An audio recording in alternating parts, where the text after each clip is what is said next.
It's been a decade since the last good Spider-Man game, so you'll understand my excitement for Marvel's Spider-Man on PS4. Ever since its reveal at E3 2016, it's been one of my most anticipated games, and now it's finally here. I've had the chance to play through the entire story and play hours of side content, so here are my 5 things you should know about Marvel's Spider-Man. Number 1. Yes, swinging is awesome. I couldn't talk about a Spider-Man game without mentioning swinging and moving around New York City. As expected, Insomniac Games have made moving around in Marvel Spider-Man an absolute delight. Once you master the more advanced maneuvers, you'll be web-zipping, wall-running, swinging, and springboarding all around the city in stylish fashion. Swinging in Spider-Man games has always been a blast, but Spider-Man for PS4 raises the bar in every single way. Number 2. This is the best portrayal of Peter Parker and company in games or movies. Having been a huge Spider-Man fan since I was a kid, it's hard not to nitpick the different portrayals we've seen of Peter Parker and other characters in films and games. Tom Holland's Peter is way too reliant on Tony Stark for his tech and comes off as a bit of a dope. Andrew Garfield's portrayal was way too morose, and Tobey Maguire is, well, Tobey Maguire. There's no doubt in my mind though that Marvel's Spider-Man has not only the best representation of Peter Parker outside of the comics, but his supporting cast and enemies as well.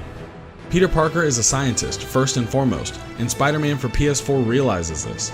You'll spend significant amounts of time as Peter using the scientific method in order to solve mysteries, prevent crimes, and upgrade his tech. Better yet is the fact that these sequences are actually fun.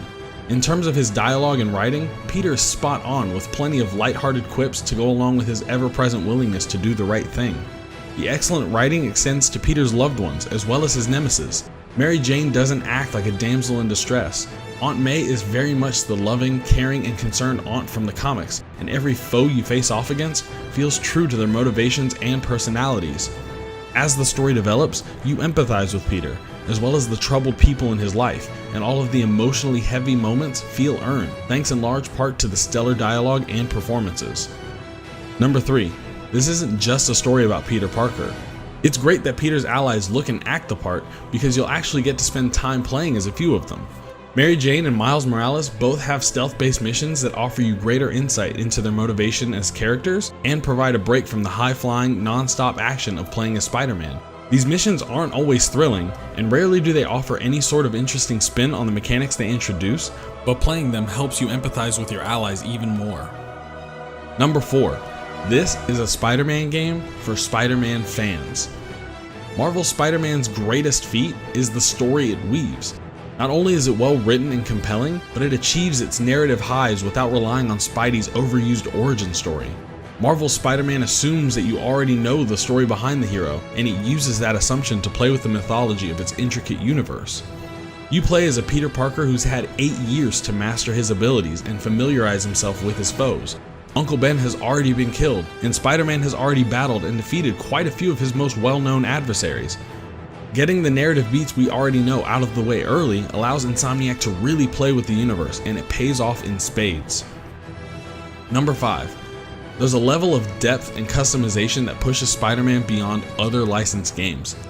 When you play Marvel Spider-Man, its combat will remind you a lot of the Batman Arkham series. Fluid, combo-centric, and reliant on countering your enemy's attacks, Spider-Man is easy to learn but difficult to master. However, where the game differs from its contemporaries is the amount of customization. I couldn't talk about a Spider-Man game without mentioning the different suits you can unlock, and Spider-Man for PS4 offers plenty of options inspired by comics and films, as well as some original designs. Better yet, each suit has its own unique ability that gives you an advantage in battle, whether it's a stealth boost, the ability to regenerate your gadgets, or powerful offensive abilities that can take out a room full of thugs. Combine this with the variety of gadgets Spidey has at his disposal, and there are so many different ways you can tackle any given situation. Even combat itself is improvisational, which helps nail the feeling of being Spider-Man. Using items in the environment in conjunction with your physical attacks and web gadgets make each encounter feel different from the last and allow you to experiment with different approaches on different enemies. Add all of these factors together and you get a game that absolutely nails the thrill and appeal of being Spider-Man. And those are just a few of the things worth pointing out about Marvel Spider-Man for PS4. If you're playing through the game right now, what do you think stands out? Let us know in the comments below, and don't forget to like us at facebook.com/redtoothgames, follow us on Twitter at redtoothgames, and subscribe to us on YouTube. You can also find us on the web at redtoothgames.com. Thank you for watching, and thanks for your continued support.